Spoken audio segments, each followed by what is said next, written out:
नमस्कार, मैं हूं जायरा अली। एपीएन के लोकप्रिय कानूनी प्रोग्राम लीगल हेल्पलाइन में आपका बहुत स्वागत है। इसमें हमारे कानूनी विशेषज्ञ रोजमर्रा की जिंदगी की समस्याओं से जुड़े आपके कानूनी मसलों पर शंकाओं का समाधान करते हैं। आप भी इस प्रोग्राम के जरिए जुड़ सकते हैं और फोन करके कानूनी राय ले सकते हैं। आज हम आपको मनी लॉन्ड्रिंग और उससे जुड़ी कानून की जानकारी देंगे, साथ ही इस मसले से जुड़े आपकी समस्याओं का समाधान भी करेंगे। अवैध रूप से की गई कमाई को वैध बनाने के लिए मनी लॉन्ड्रिंग शब्द का इस्तेमाल किया जाता है, क्योंकि अवैध रूप से की गई कमाई का कोई भी लेखा जोखा सरकार के पास नहीं होता है और जिससे भारत को आर्थिक रूप से बहुत अधिक हानि का सामना करना पड़ता है। इसके साथ ही केंद्र सरकार इस पर रोक लगाने के लिए कई नियम भी जारी कर चुकी है। पीएमएलए अधिनियम का फुल फॉर्म है प्रिवेंशन ऑफ मनी लॉन्ड्रिंग और इसे धन शोधन की रोकथाम भी कहते हैं, यानी कि काले धन को वैध बनाने वालों के लिए कानून। इस अधिनियम के तहत मनी लॉन्ड्रिंग करने वालों पर कानूनी शिकंजा कसा जा सके। 1990 के दशक में मनी लॉन्ड्रिंग को हवाला लेन देन में भी जाने लगा। कुल मिलाकर मनी लॉन्ड्रिंग अवैध रूप से प्राप्त धनराशि को छुपाने का एक तरीका है।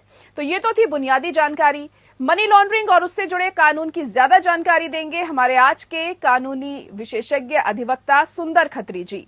अगर आपका मनी लॉन्ड्रिंग से जुड़ा कोई सवाल है तो आप फोन करके राय ले सकते हैं। हमारा फोन नंबर है 0120-612-7937।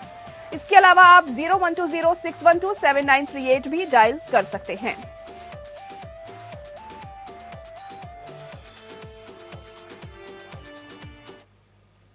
और इस वक्त हमारे अधिवक्ता सुंदर खत्री जी भी हमारे साथ जुड़ चुके हैं। सुंदर खत्री जी, बहुत स्वागत है आपका हमारे इस खास प्रोग्राम में। और सबसे पहला सवाल आपसे यही जानना चाहेंगे कि आखिर मनी लॉन्ड्रिंग होता क्या है? मनी देखिए, tainted money conversion in untainted money. देखिए, जो पैसा आपका ब्लैक मनी है उसको व्हाइट में कन्वर्ट करना और उसको ये पोज करना है कि ये पैसा मेरा लीगल रिसोर्स से कमाया हुआ है, ना कि इलीगल सोर्स से। सो कोई भी पैसा जो इलीगल सोर्स से कमाया जाता है और उसको जब आप कन्वर्ट करने की कोशिश करते हैं व्हाइट मनी में, that is called a money laundering. देखिए, वर्ड अपने आप में लॉन्ड्रिंग एक वर्ड, मैं दोनों को वर्ड्स को मैं डिफाइन करने की कोशिश करता हूँ। मनी लॉन्ड्रिंग का मतलब तो सबको, मनी का मतलब सबको पता है, लॉन्ड्रिंग का मतलब मैं समझा सकता हूँ। लॉन्ड्रिंग मीन्स बेसिकली जो हम कपड़े वॉशिंग से लेते हैं, एक्चुअली कपड़े साफ करने से रिलेट करते हैं। ये वर्ड मैं इसको इस तरह से, इसकी थोड़ी सी बड़ी इंटरेस्टिंग हिस्ट्री भी है। अमेरिका में एक नक्सोरियस गैंग था जिसने बहुत सारा पैसा बहुत सारा पैसा उनके पास था, 2 नंबर का, यानी कि ब्लैक मनी बहुत सारा था। उन्होंने क्या किया कि वॉशिंग मशीन एस्टेब्लिश करी different part of the USA. जब वॉश करने के लिए कपड़े में जब सिक्का डाला जाता था तो वो सिक्का, उस वॉशिंग का एक चार्जेस होते थे, लेकिन वो कैश को कन्वर्ट करने के लिए डाला जाता था। यानी कि वो सिक्का इसलिए डाला जाता था ताकि कैश की रिसीट दिखाई जा सके, ताकि इसको व्हाइट में कन्वर्ट किया जा सके। तो ये लॉन्ड्रिंग वर्ड जो उत्पन्न हुआ वो वहां से आया। तो ये ब्लैक मनी को साफ करके व्हाइट मनी में कन्वर्ट किया जाता है। This is the money laundering. जी जी। वहीं अगर सर हम बात करें कि पीएमएलए कानून के बारे में भी हम बात करेंगे, लेकिन इससे पहले अपने दर्शकों को बता दें कि मनी लॉन्ड्रिंग से जुड़ी कानूनी जानकारी आज हम आपको दे रहे हैं। अगर इस मसले से जुड़ा आपका कोई सवाल है तो आप हमें फोन करके जानकारी ले सकते हैं, राय ले सकते हैं। फोन नंबर हमारा लगातार आपकी टीवी स्क्रीन पर फ्लैश हो रहा है, जो कि है 0120-612-7937। इसके अलावा आप 0120-612-7938 भी डायल कर सकते हैं। मनी लॉन्ड्रिंग का बेसिकली मतलब ये होता है, अगर आपका ब्लैक मनी है उसको आप कैसे व्हाइट मनी में कन्वर्ट करें। और इस तरह के काफी चीजें हम भारत में अक्सर देखते हैं और नुकसान इसे हमें उठाना पड़ता है, हमारे देश को उठाना पड़ता है जो लोग इस तरह के काम करते हैं। तो इससे रिलेटेड, इससे जुड़ा हुआ अगर आपका कोई सवाल है तो आप हमसे जान सकते हैं। फोन नंबर हमारा लगातार आपके टीवी स्क्रीन पर फ्लैश हो रहा है। साथ ही साथ हम आपको बताएंगे कि कभी किसी भी चीज की कुर्की या जब्ती कब की जाती है। तमाम तरह के ऐसे सवाल उठते हैं जो मनी लॉन्ड्रिंग से जुड़े हुए हैं और आज हम अपने खास प्रोग्राम में इसी बारे में आपको जानकारी देंगे। साथ ही साथ हम आपको पीएमएलए के बारे में भी बताएंगे, आखिर इसका क्या कुछ इस्तेमाल होता है और इसे क्यों लाया गया, किन किन तरीकों से मनी लॉन्ड्रिंग की जाती है, क्या कुछ वो तरीके होते हैं। तो आप बने रहिए हमारे साथ, और मनी लॉन्ड्रिंग से जुड़ा अगर आपका भी कोई सवाल है तो आप हमसे जान सकते हैं। हमारा अधिवक्ता भी लगातार हमारे साथ बने हुए हैं। सुंदर खत्री जी बने हुए हमारे साथ लगातार। सुंदर जी, अब अगला सवाल आपसे ये जानना चाहेंगे कि पीएमएलए कानून क्यों लाया गया? देखिए, जैसा कि नाम से समझ प्रिवेंशन ऑफ मनी, यानी कि ये हमें प्रिवेंट करता है जी। ये लॉ के इस तरह की एक्टिविटीज को रोका जाए। ये सेफगार्ड करता है, प्रिवेंट करता है कि इस तरह की एक्टिविटी को आगे फ्यूचर में ना होने दिया जाए और होने से रोका जाए। जो एक्टिविटी हो चुकी है उनके लिए एक प्रोसेस को डेवलप करता है कि किस तरह से इसको आगे सिस्टम में प्रोहिबिट भी करना है, और जो लोग इस ऑफेंस को कर चुके हैं, इसका अंदर ब्लैक मनी डेवलप कर चुके हैं, उनको कैसे प्रोसिक्यूट करना है। इस लॉ को इसी के मद्देनजर ये लॉ लेके आया गया है।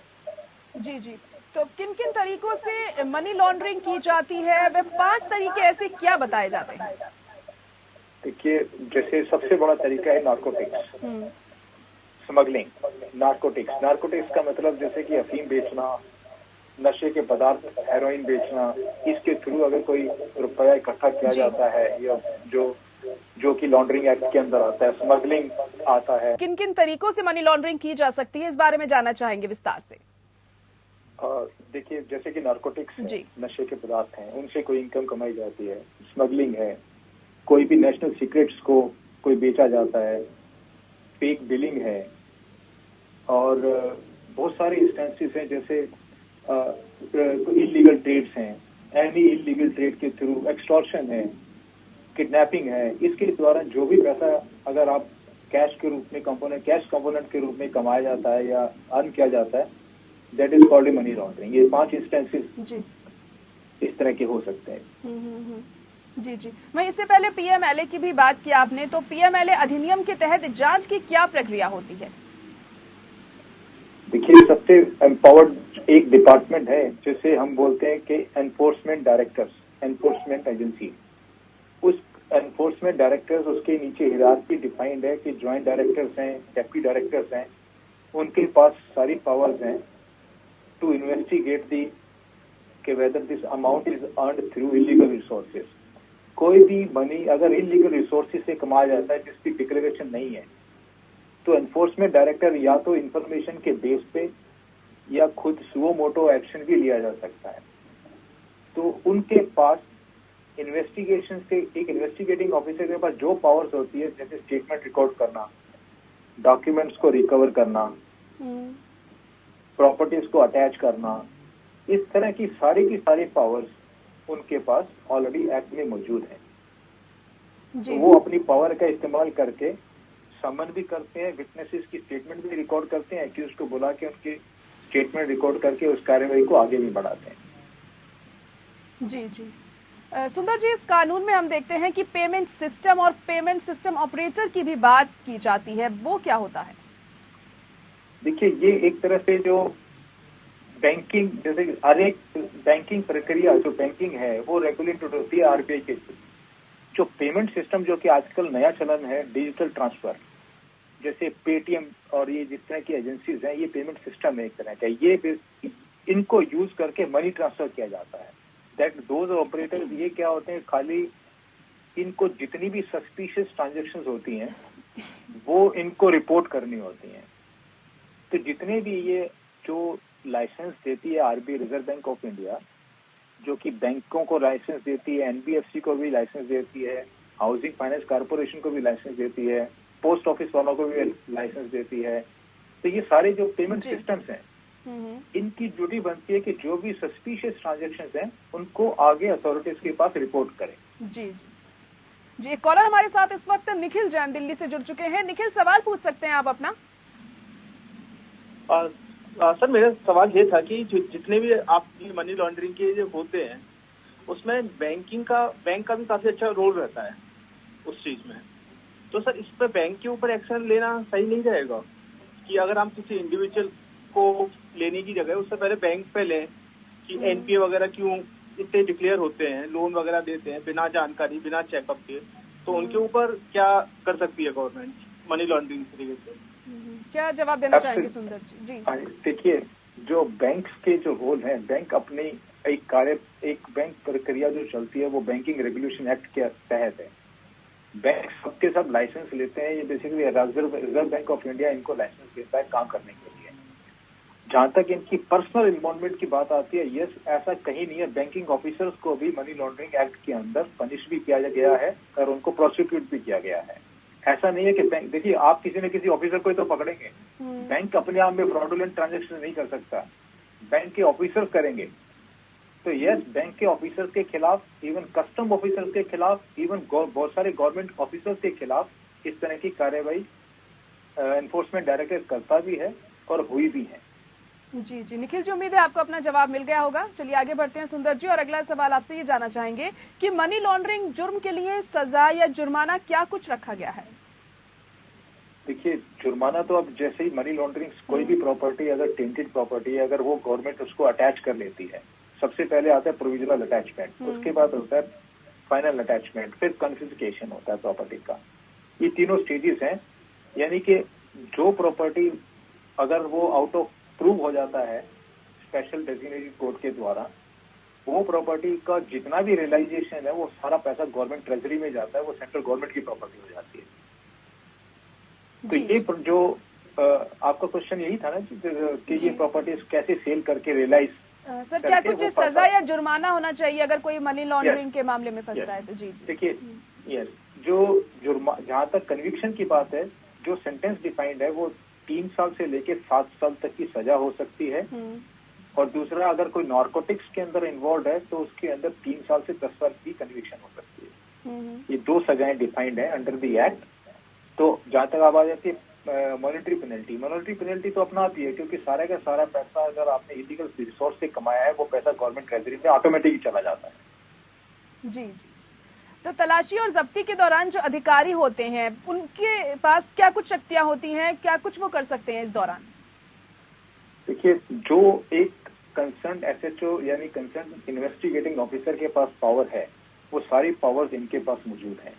यानी कोई भी इन्वेस्टिगेशन रिलेटेड, कोई crime related to the money laundering है, तो ये उनको एग्जामिन कर सकते हैं, उनकी स्टेटमेंट रिकॉर्ड कर सकते हैं, उससे रिलेटेड डॉक्यूमेंट्स को कलेक्ट कर सकते हैं, डॉक्यूमेंट्स को इम्पाउंड कर सकते हैं, डॉक्यूमेंट से रिलेटेड किसी गवर्नमेंट एजेंसी यानी कि जैसे बैंक के पास जाके कोई भी इंफॉर्मेशन अगर ये मांगते हैं तो bank is bound to provide information, जो कि 30 दिन के अंदर इनको इंफॉर्मेशन वो सारी डॉक्यूमेंट के साथ देनी होती है।